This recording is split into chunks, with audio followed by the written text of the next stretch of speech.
페이지는 9558페이지.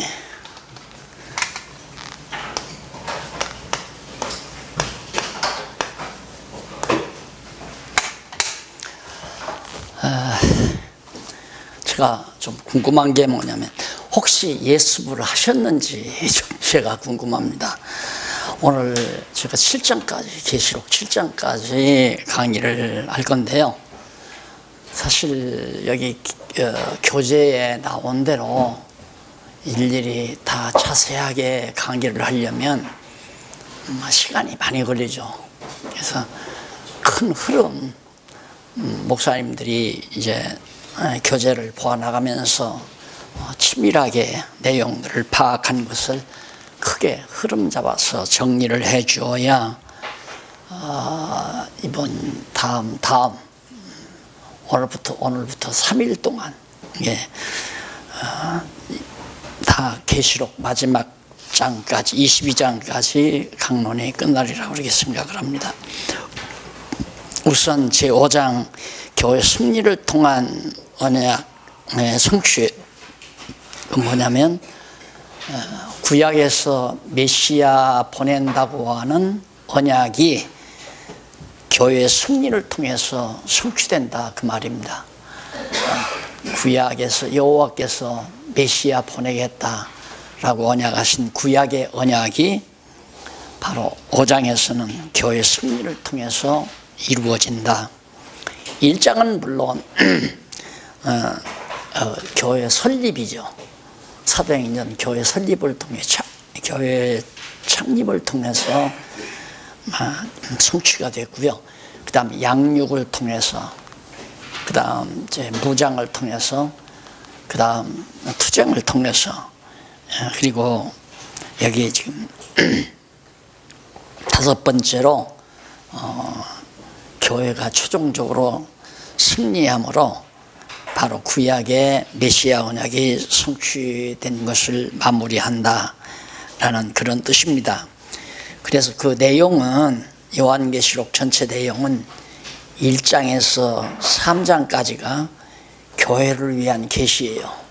아시아 7교회를 위해서 계시하는 내용이 거기 나오는데 4장부터 7장은 주의 영광과 권세에 대한 그런 내용입니다. 주의 영광과 권세. 그 다음 이제 8장에서 16장까지는 진노와 심판입니다.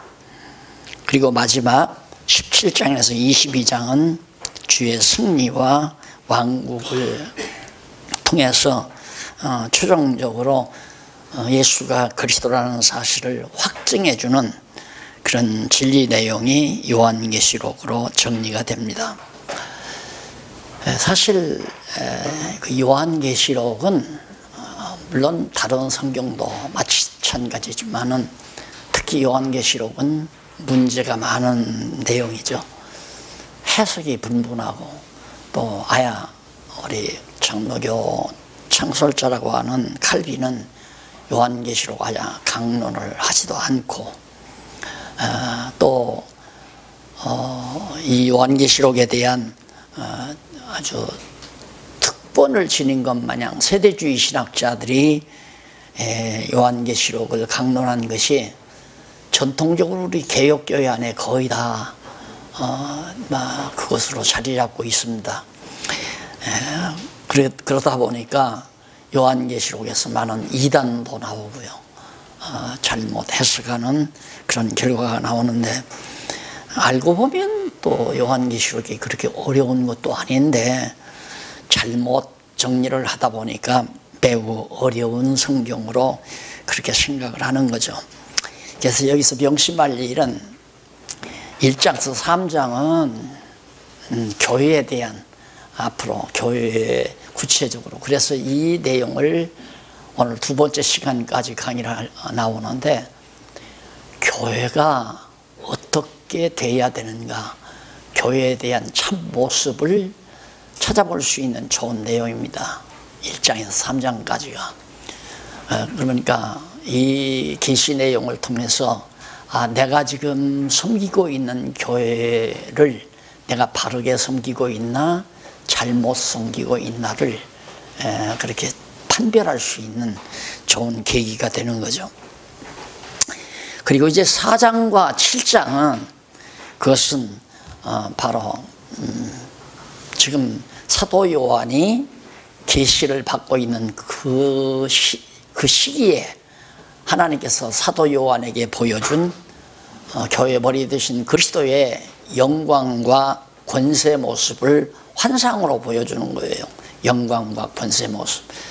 그래서 이거에 대해서 여기가 가장 지금 요한계시록에 대해 잘못 보게 되는 하나의 근거가 되기도 합니다.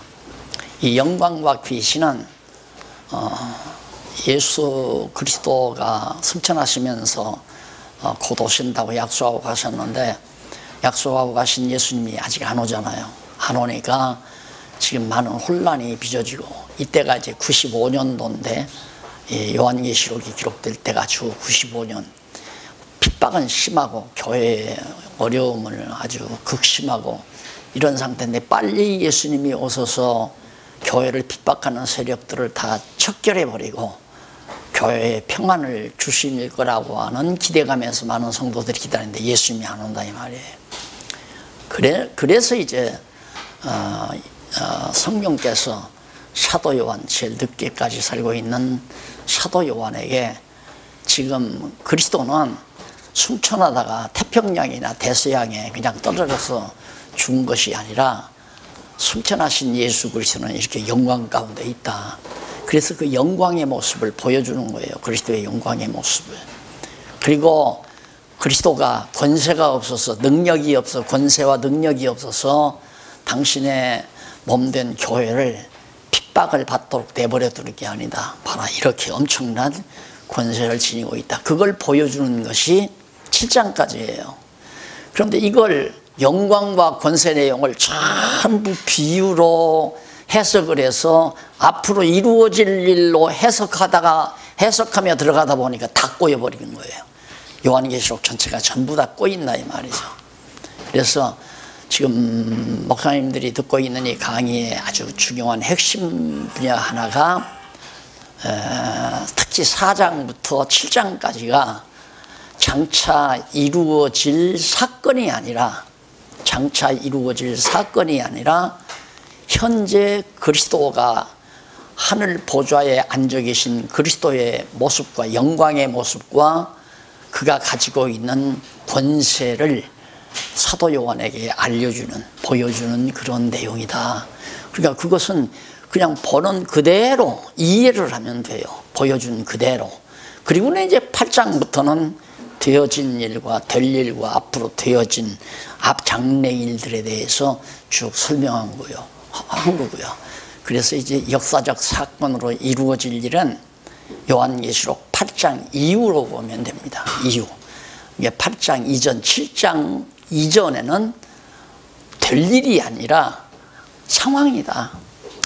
승천하신 예수님께서 보좌 우편에 앉아 계신 그리스도의 영광스러운 모습과 그가 가지고 있는 권세, 대단한 권세를 가지고 있다는 걸 사도 요한에게 보여줘요. 왜 그러냐면 이런 분이 지금 이렇게 영광 중에 살아계시고 그리고 이런 권세를 가지고 계신 분이 장차 이제 곧 승리를 거둘 거니까 때가 되면, 정하신 때가 되면 모든 악의 권세를 진멸해버리고 최종 승리를 거둘 것이니까 걱정하지 말고 환난 속에서라도 참고 기다려라 하는 그런 뜻에서 바로 그렇게 보여준 사건입니다. 자, 그러면 넘어가서 제1절 교회를 위한 계시가 1장에서 3장까지예요. 교회를 위한 계시 1절 교회를 위한 계시.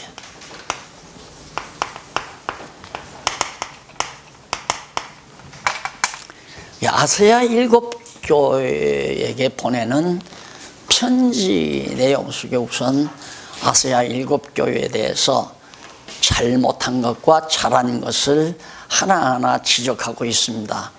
자, 우리가 지금 현재 다 목사님들께서 교회를 봉사하고 계시는데, 교회를 섬기고 계시는데, 내가 정말 교회를 올바르게, 그리스도의 몸 된 교회를 올바르게 섬기는가 섬기지 않는가를 여기서 체크해 보면 자신에게 굉장한 유익이 됩니다.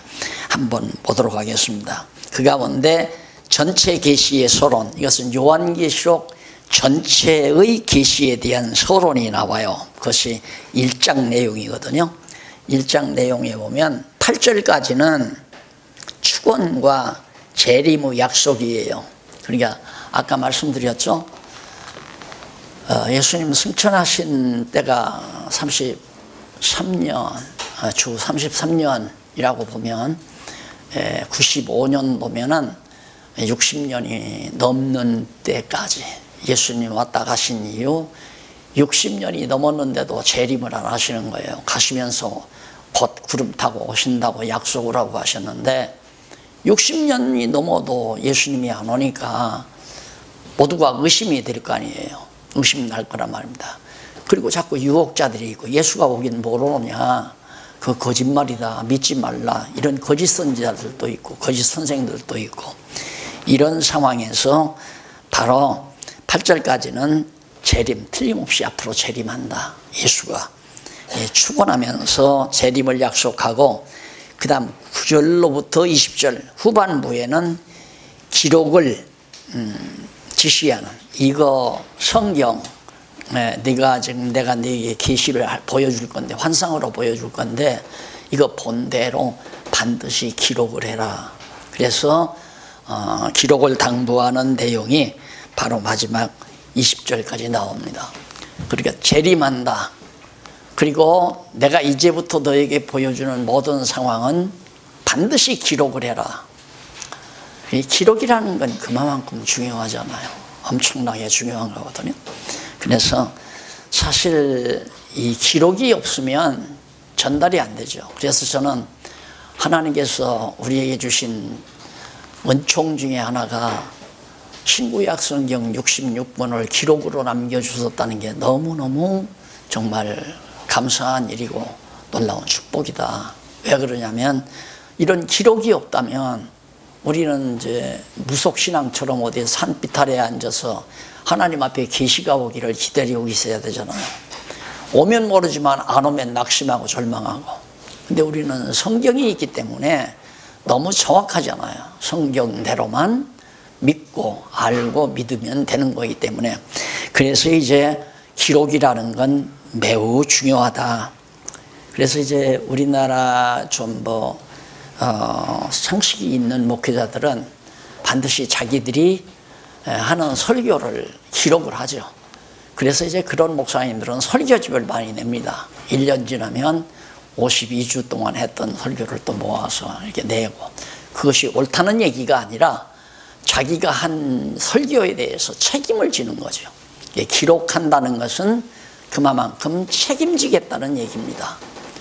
그러니까 저도 이제 이렇게 쓰기 시작한 것이 대학원에서 논문을 예정 논문을 쓰고 졸업을 했는데 막 도의에서 문제가 돼가지고 그 지도 교수에게 찾아갔어요. 찾아가서 막 억울한 사정을 얘기를 했더니만 그분이 나중에는 하는 얘기가 그렇게 똑똑하고 잘났으면 쓰라고 그러더라고요. 쓰라고. 그냥 말로만 하지 말고 써라. 듣고 보니까 그 말이 옳아요. 맞는 얘기란 말입니다. 그분하고 단둘이서 교수실에서 얘기를 해도 그 양반이 나중에 화를 내는 이유가 제가 질문에 답변을 못하니까, 내가 질문하니까 답변을 못해요. 그러니까 화를 버럭 내면서 그렇게 똑똑하고 잘났으면 쎄써 그러더라고요. 그래 쓴다. 그때부터 썼거든요. 그래서 그분이 지금은 참 한없이 고마워요. 정말로. 비아냥거리는 게 아니라 하나님께서 그분의 입을 통해서 나로 하여금 쓰게 했다는 거. 지금 내가 요한계시록을 강의를 하지만 이거 안 써놨으면 한참씩 헤매요. 쓰지 않았으면. 그래서 책임지려면 써야 된다 이 말이죠. 책임을 안 지려면 내가 언제 그랬느냐 그러면 되잖아요. 나 그런 일 없다. 나 그렇게 말한 것 없다. 해버리면 되지만 써놓으면 그렇게 말 못하잖아요. 그래서 대부분 생각이 어렵고 생각보다 쓰는 게 어렵고 말하는 게 어렵고 말하는 것보다 쓰는 것이 가장 어렵다. 그렇게들 보통 얘기를 합니다. 그래서 제가 요한계시록에 대한 견해를 확실한 내용을 기록으로 남겼다는 것은 참으로 저로서도 복이라고 생각을 하죠. 그 가운데서 이제 축원과 재림 약속이 나오는데 우선 양쪽 가라 1번에 보면 9562페이지 양쪽 가라 1번에 보면 경위를 알려주며 축원합니다. 경위라고 하는 거 그 뭐냐면 어떻게 내가 왜 이 말씀을 계시를 너에게 알려주게 되는가 그 경위에 대해서 밝혀주는 내용인데 1절로 3절에 보면 9563페이지 1절로 3절에 보면 반드시 속히 될 일을 지시하며 때가 가까운 것을 알려줍니다. 반드시 속히 될 일을 지시하면서 말해주면서 때가 아주 가까웠다. 이걸 알려주는 내용인데 거기 한번 읽어보실까요? 예수 그리스도의 계시라 이는 하나님과 그에게 주신 하나님이 그에게 주사 반드시 속히 될 일을 그 종들에게 보이시려고 그 천사를 그 종 요한에게 보내어 지시하신 것이라. 요한은 하나님의 말씀과 예수 그리스도의 증거 곧 자기의 본 것을 다 증거하였느니라. 그러니까 사도 요한이 그리스도께서 증거한 건데 그게 뭐냐면 사도 요한이 환상으로 본 것, 이상으로 본 것을 전부 다 증거했다. 그래서 이 예언의 말씀을 읽는 자와 듣는 자들과 그 가운데 기록한 것을 지키는 자들이 복이 있나니 때가 가까움이니라. 자, 이걸 보면 굉장히 시기가 촉박한 것처럼 느끼죠. 예. 예수님이 오시고 그리고 예수님이 승천한 때가 33세 뭐 4년 차이라고 내가 우선 그렇게 생각을 하시고요. 지금 이 요한계시록을 쓴 때가 95년이에요. 95년인데 여기 70년에는 주고 70년에는 예루살렘 성전이 불타버렸잖아요. 성전이 불탄 것이 70년이에요. 그러니까 얼마나 지금 핍박이 극심하겠습니까? 유대인들도 기독교를 핍박하고 로마도 물론 기독교를 핍박하고 그래서 이 95년도쯤 되니까 이제 기진맥진하다 한 60년 예수님 처음에 승천하신 이 오순절 성령이 임해서 예수를 믿기 시작했으면 한 60년 됐단 말입니다. 60년이 넘었어요. 그런데 아무리 예수님이 구름 타고 오실 줄로 기다려도 하늘에서 구름 타고 오시는 일이 없단 말입니다. 그래서 이제 막판에 절망과 좌절, 그래 성도들이 특히 아시아에 있는 7교회 성도들이 다 신앙이 흔들리고 정말 소망이 없고 그러다 보니까 하나님께서 요한이 이제 사실은 막 잡히면 죽을까봐 반모섬으로 도망가 버렸잖아요. 에게에 있는 조그만 섬 반모섬 거기를 저도 한번 가보려고 그랬는데 마침 막 바람이 많이 불어가지고 가서 만약에 폭우를 만나면 나올 수가 없다고 그러더라고요. 거기 험한 곳이래요. 그래서 못 가고 말았는데 바울이 글로로 이제 피신을 한 거란 말입니다. 95년경에 피신해서 정말 바울 역시도 바울이 아니라 사도 요한이 절망과 좌절도 있을 수 있을 거 아니에요.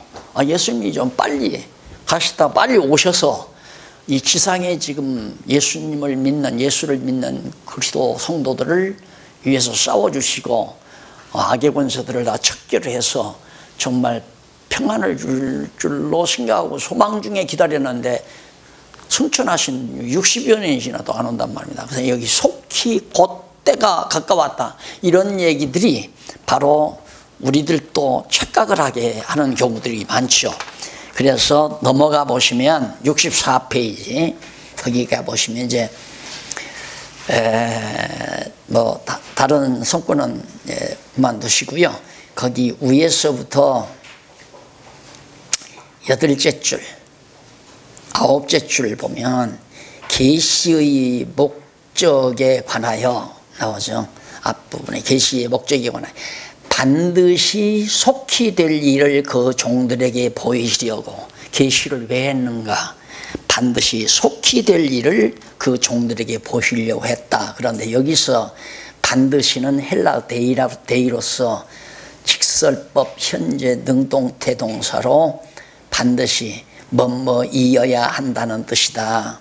그런데 그리고 되리란 말, 우리말 될 하면 미래밖에는 없잖아요. 미래, 될, 아직 안 돼 있으니까 될, 미래로 나오면 이해를 되지만은 헬라어로 게네스다이란 말인데 이는 부정사 과거 중간태 디포넌트 동사예요.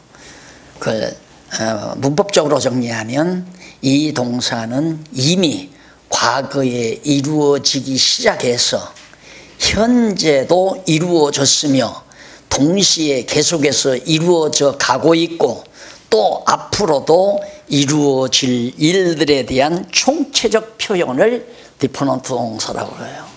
그러니까 될 것만 아니라 과거에 이미 이루어졌고 지금도 이루어지고 있고 앞으로도 이루어져 가고 있고 장차도 이루어질 그런 모든 총체적인 사건을 바로 디포넌트 동사라고 한다. 그렇기 때문에 여기 되리란 말은 앞으로 될 일만이 아니라 과거부터 되어지는 일 다. 그게 뭐냐면 예수님께서 살아생전에 예언한 대로 이루어지고 있고 이루어졌고, 이루어졌단 말은 벌써 크게는 주후 70년에 성전이 불타버렸잖아요. 예수님 십자가에 못 박혀 죽으시기 전에도 살아생전에도 제자들에게 예루살렘을 향해서 예루살렘아 예루살렘아 너희가 정말 하나님께서 암탉의 병아리를 멈춰 먹으려 했지만 원치 아니하였도다 그러면서 예루살렘이 멸망할 것을 예언을 하죠. 그리고 또 예수님께서 십자가에 못 박혀 죽을 때 유대인들이 예수를 십자가에 못 박아 죽이면서 바나바 놔주고 예수를 죽여라 그러면서 그 죄값은 다 우리들에게 넘겨라, 우리 자손들에게 넘겨라.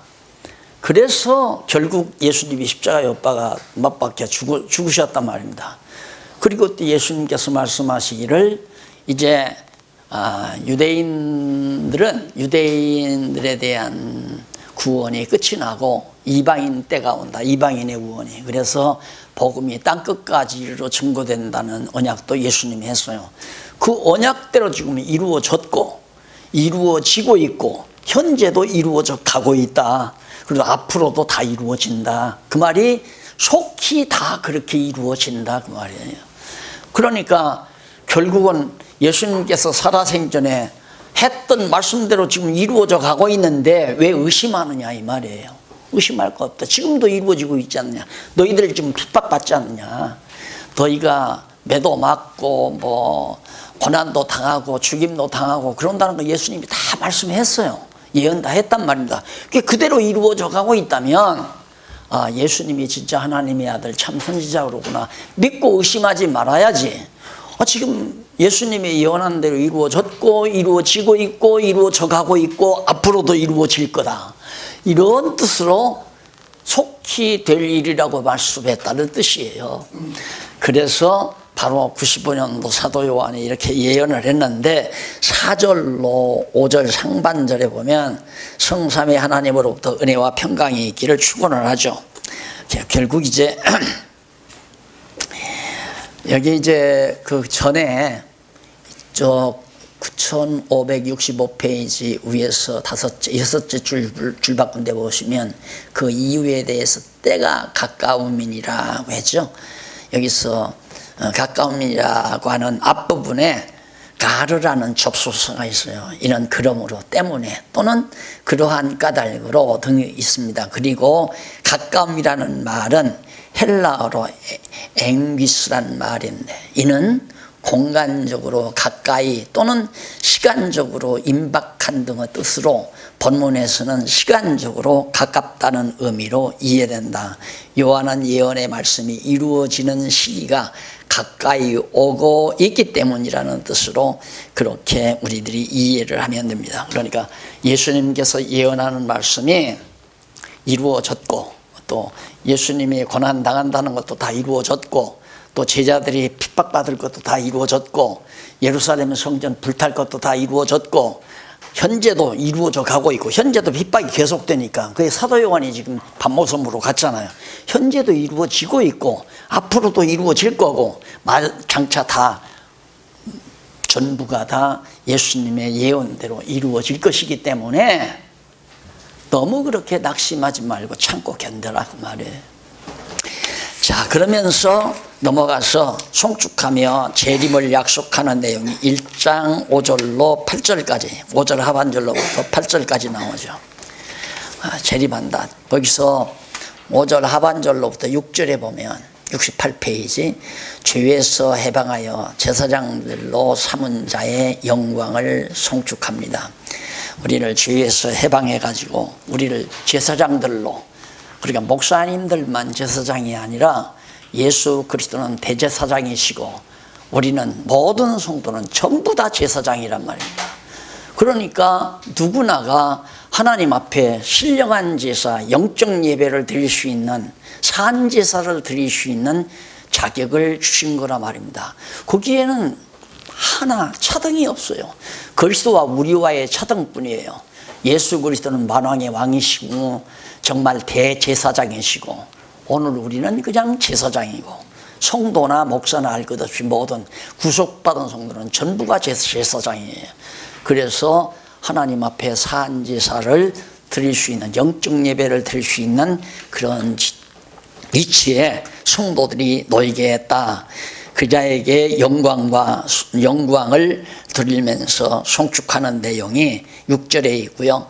7절, 8절은 예수 재림에 대한 결국과 하나님의 성품에 관해 알려줍니다.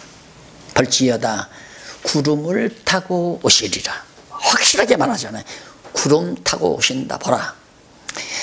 각인의 눈이 그를 보겠고 그를 찌른 자들도 볼 것이요 땅에 있는 모든 족속이 그를 인하여 애곡하리니 그리하리라 하면 아멘 하면서 이제 확실하게 말을 해주죠. 여기서 이제 오해가 갈 수 있는 것이 뭐냐면 그를 찌른 자들도 본다. 그러면 그를 찌른 자라는 건 누굽니까? 그를 찌른 자라는 건 로마 군병들 또 로마 군병들이 예수 옆구리를 찔렀잖아요. 그들도 본다 그러면 그들이 죽기 전에 예수님이 와야 되잖아요. 그게 이제 문제. 예, 근데 그 성경을 잘 보면요. 구름 타고 오시리라. 각인의 눈이 그를 보겠고 그를 찌른 자들도 볼 터예요. 땅에 있는 모든 족속이 그를 인하여 애곡하리니 그리하리라. 그러니까 못 보는 사람이 하나도 없다 이 말이에요. 그 말은 예수 재림하실 때 바로 부활하잖아요. 모두가 다 부활한 몸으로서 그를 다 보게 된다. 반드시 예수 그리스도가 오셔서.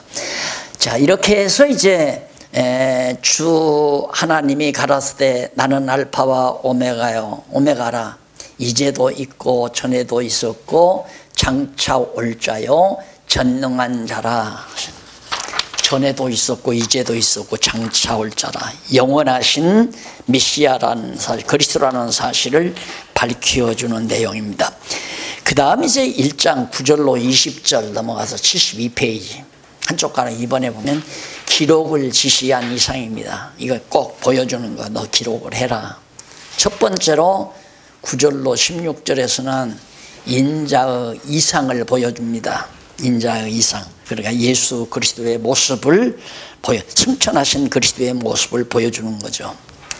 자, 9절로 11절에서 본 것을 기록하여 7 교회로 보내라는 음성을 들려줍니다. 나 요한은 너희 형제요 예수 환난과 나라와 참음에 동참하는 자라. 나 요한은, 요한이 누군가? 사도 요한은 예수의 환난, 예수 그리스도의 고난이죠. 그리스도가 당한 고난에 내가 동참한다. 왜? 그리스도의 지체이기 때문에 동참하는 거죠. 그리스도가 고난당하셨는데 우리에게 고난을 당하지 않는다는 건 지체의식이 없다는 얘기고, 당연히 그리스도의 몸된 교회는 남은 고난, 그리스도의 남은 고난을 교회가 당하게 되어 있어요. 그래서 나라와 참음에 동참하는, 어떤 어려움과 고난이 다가와도 현재 지금 사도 요한이 95년도에 당하는 이 고난도 참아야 된다는 얘기 아닙니까? 그래서 교회 본 것을 다 기록하라. 그래서 11절에 보면 가로되 너 보는 것을 책에 써서 에베소, 서머나, 버가모, 두아드리아, 사대, 빌라델비아, 라오디게아 7 교회, 이 아시아 지역에 있는 교회들이거든요.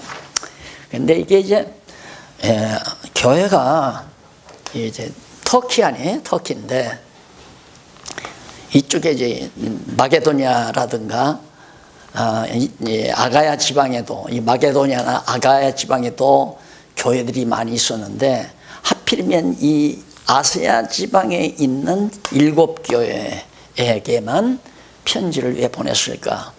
저 나름대로는 그런 생각을 해봤어요. 이게 이제 여기가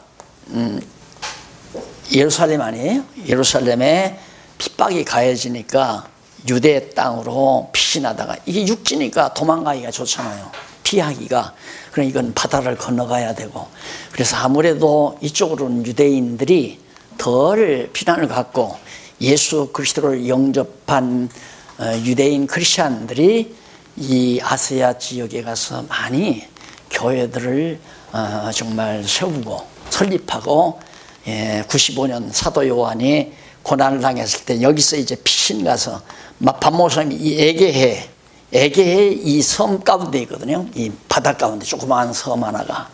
그래서 이 섬으로 여기서 도망갔단 말입니다. 그러니까 이 아시아 지역의 교회들 사도 요한이 유대인들에게 여기는 이방인 교인 아니에요? 이방인. 여기도 물론 이방인이지만 주로 바울은 이방인에게 복음을 전하고 나머지 사도들은 예루살렘, 유다와 사마리아 이런 등지로 이제 퍼져나가는데, 여기 이제 유대인들이 많이 피난을 가서, 가보면 그 유대인들이 정말 그 고난을, 그 신앙을 지키기 위해서 이제 막 땅굴을 파고, 로마에도 있지만은 이쪽에도 땅굴을 파고 막 피신하면서 신앙을 지켜온 그런 흔적들이 지금도 그냥 그대로 있잖아요. 그러니까 그런 의미에서 요한이 돌보고 있었던 7 교회에 이 편지를 쓰라고 성령께서 그러시지 않았나, 이런 생각을 제가 해봤습니다. 12절로 16절 보면 7 금촉대 사이에 인자 같은 이의 모습을 보여줍니다. 그러니까 사도 요한에게 봐라.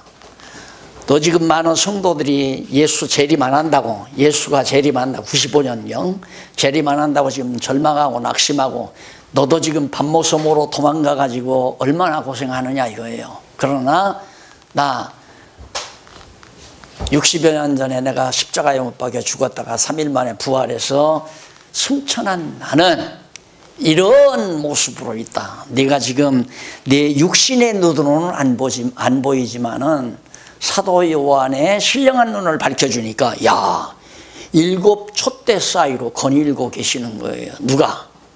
그리스도가, 부활 승천하신 그리스도가 7 금촛대 사이로 거닐고 계신다 이 말. 아, 예수님의 지상의 교회를 돌보고 있구나.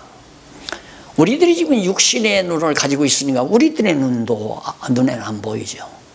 지금 이 왕성교회 주변에도 그리스도의 영이, 성령이, 그리스도의 영이 지금 돌보고 있다 이 말입니다.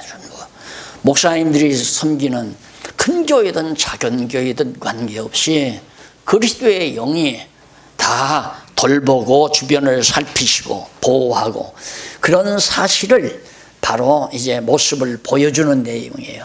그래서 거기 보면 14절에 그 그리스도의 영광스러운 모습이 나타나는데 12절부터 보십시다. 몸을 돌이켜 나더러 말한 음성을 알아보려고 나더러, 그러니까 사도 요한에게 말하는 음성을 알아보려고 하여 돌이킬 때에 7 금촉대를 보았는데 촛대 사이에 인자 같은 이가, 그게 메시아죠, 그리스도죠.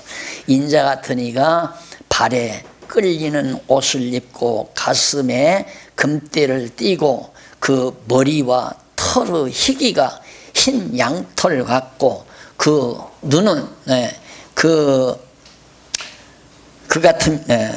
눈 같으며 그의 눈은 불꽃 같고 그의 발은 불무에 단련한 빛난 주석 같고 그의 음성은 많은 물소리와 같으며 그 오른손에 7 뼈이 있고 그 입에서 좌우에 날선 검이 나오고 그 얼굴은 해가 힘있게 비추는 것 같더라. 그리스도의 모습, 교회의 그리스도의 모습, 영광스러운 그리스도의 모습을 포괄적으로 사도 요한에게 보여준 내용이 바로 지금 16절까지 나와요. 그리고 나서 이제 위로하면서 기록을 명하는 내용이 20절까지, 17절, 20절까지거든요. 자, 인자 같은 이가 위로하며 그의 신적 성품에 관하여 말합니다. 예수님의 신적 성품, 그가 위로하면서 내가 볼 때 그 발 앞에 엎드려 죽은 자 같이 되며 놀라가지고 완전히 사도 요한이 예수님의 그 영광스러운 모습 앞에 엎드려 그 오른손을 예수님께서 사도 요한에게 대시면서 얹고 가라사대 두려워 말라. 나는 처음이요 나중이니 곧 산 자 다시 부활했던 내가 살아있는 자다. 내가 전에 죽었었노라 십자가에 못 박혀 볼지어다 이제 세세토록 살아있어 사망과 음부의 열쇠를 내가 가졌다. 천국 열쇠만 가지고 있는 게 아니라 음부의 열쇠, 사망의 열쇠, 음부의 열쇠 다 가지고 있다. 그러니까 모두 다 그리스도가 다 지배하고 통치한다는 얘기죠. 그래서 참 답답한 게 뭐냐면 지금 현재 전통신학이 해석 못하는 게 뭐냐면 악의 세력 문제입니다. 이 세상의 어두운 권세에 대한 이 악의 세력 문제가 이게 해석을 해결이 안 되는 거예요. 서구학자들이 그걸 정리를 못한 거예요. 그래서 그냥 아무리 이론을 해도 결국 논리적으로 정리하면 이원론 사상이에요. 서구신학은 칼빈도 마찬가지고 말은 절대주권 이원론이라 하지만은 논리적으로 따지면 인간의 자유의지를 인정하니까 요즘 크리스찬 신문에 나오잖아요. 그 신조, 신앙 고백, 신조 이런 것들이 전부 다 하나님의 주권과 인간 자유의지 둘 다 포괄적으로 받아들인 거예요. 그러면 왜 그러는가? 인간이 자기 자신의 악성을 가지고 자기가 범죄했다. 그러니까 죄의 책임은 인간 스스로 져야 된다. 예, 하나님을 거스려서 그리고 하나님하고 인간하고 맞서서 싸우는 건데 그 인간을 쥐지게 하는 게 사단이다 이거죠. 그럼 사단과 하나님은 맞서는 대상 아니에요. 그 이원론이란 말입니다. 이게 정리가 안 되니까 좀 연구를 해서 제대로 해보려고 하다 보면 거기 가서 이제 딱 맥히니까 끝나는 거예요. 그걸 제가 확인했다고 그러잖아요. 한국에서는 아무리 얘기해도 신경질만 내고 화만 내니까 솔직한 얘기를 안 한단 말입니다. 그래서 제네바까지 갔잖아요. 스위스에서 제네바까지 돈을 들여서 가가지고 칼빈 대학에 가서 칼빈이 세웠던 그 신학대학의 교수들 네 분인가 하고 토론을 했어요. 그래서 하나님의 주권과 인간의 자유의지가 어떻게 조화를 이루느냐 그러니까 입 딱 다물고 있다가 마지막 하는 얘기가 그것이 서구신학의 한계입니다. 이 말 한마디 딱 하더라고요. 그게 서구신학의 한계다. 풀 수가 없다 이 말이에요. 그러면서 자기들은 혹시 한국교회를 특히 이제 지명을 하더라고요. 우리가 한국에서 왔다니까 한국교회에 대한 기대를 우리는 많이 하고 있습니다 그러더라고요. 그러니까 이게 안 되는 거예요. 안 돼. 그런데 여기 보면 사망과 지옥의 음부의 열쇠를 예수님이 가지고 있다고 하잖아요. 그리고 예수님이 오셔서 악의 권세, 짐승 권세는 완전히 이제 요한계시록은 전부 무적에다 집어넣고 열쇠 딱 잠가버리니까 못 나오잖아요. 그럼 지금 죄짓지 말라고 자꾸 그러시지 말고 지금 악의 권세를 다 잡아서 무적에다 집어넣고 열쇠 잠가버리면 죄 안 짓고 요즘 저 아버지도 죽이고 저 어머니도 죽이고 마누라도 죽이고 신랑도 죽이는 이런 잔혹한 세상, 서로 죽이고 살상극이 벌어지고 밥 먹고 살겠다고 막 폭탄 만들고 원자탄 만들고 이런 사악한 인간들의 무리가 다 사라지고 얼마나 좋은 세상 되겠어요. 그런데 왜? 때가 아니니까. 아직 악의 세력을 집어넣을 때가 아니다 이 말이에요. 그게 너무도 분명하게 여기 나오는데 열쇠를 다 예수님이 쥐고 있다고 그러는데 예를 들어서 이제 또 뭐 생각이 짧은 양반들이 이 강의 들으면 박용기 이단이다 그럴 거예요. 죄도 하나님이 지켜야 한다더라. 아니 하나님이 말리는데 하나님이 못하게 하는데 할 사람이 누가 있어요? 하나님이 못하게 하면 천하 없는 장수라도 아무 일도 못한단 말입니다. 어떤 일도 마귀가 지금 아무리 득세한다 할지라도 하나님이 못하면 끝나요. 안 돼요. 절대 안 돼요. 이게 너무 분명한데 성경이 너무 확실하게 말하는데 이거 서구학자들이 말하는 것이 무슨 뭐 대단한 큰 기준이나 되는 것처럼 거기에 얽매여서 뭔가 진리를 터득하려고 하니까 되느냐 이 말이에요. 성경대로 믿으면 되는 거죠. 지옥의 권세도 사망 권세도 예수님이 가지고 있는데 그리고 사도 요한이 그 열쇠 가지고 있는 예수님의 모습 딱 봤을 때 그랬을 거 아니에요. 지금 나 잡아서 죽이려고 하는 저 무리들도 예수님께서 한 번 손만 쓰면 끝난다. 참자. 이거 아닙니까?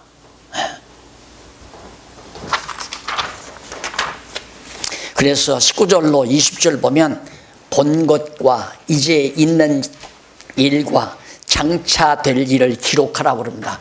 기록의 내용입니다. 기록의 내용. 뭘 기록하는가? 이제 본 것. 지금 사도 요한에게 보여 7별 사이로 7 금촉대 사이로 7별을 갖고 돌아다니시는 인자 같은 모습 그거 다 기록하라 이 말이에요. 본 것과 그리고 이제 있는 일과 지금 현재 환난이 오고 고난이 오고 이런 거 이거 다 기록을 해라. 그리고 장차 될 일, 앞으로 되질 일도. 그러니까 앞에서 말했던 그 디포넌트 동사에 대해서 제가 말씀드렸잖아요. 된 일과 되고 있는 일과 장차 될 일 다 맥락이 동사의 맥락이 통하는 얘기예요. 그런데 그걸 될 일, 장차 될 일 그러니까 그냥 아야 처음 그냥 요한계시록 첫 장부터 장차 될 일로 다 해석을 하려니까 이 해석이 되느냐 이 말이죠. 요한계시록이 보이질 않는 거죠.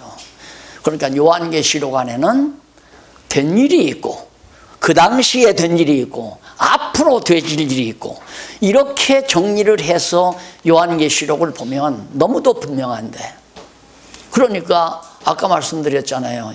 예수님이 딱 나타났는데 사도 요한에게 보여주는데 7 금촉대 사이로 금촉대 사이로 7별을 가신 인자 같은 이가 발에 끌리는 허연 옷을 입고 또한 허연 머리를 가지고 뭐 황금빛 가지고 이렇게 거닐고 돌아다니셨다.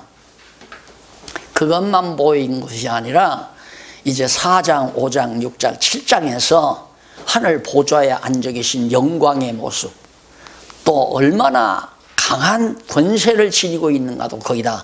여기는 간단하게 서론적으로 사망 권세와 음부의 권세, 음부와 사망의 열쇠를 예수님이 가지고 있다, 간단하게 서론적으로 말을 해요.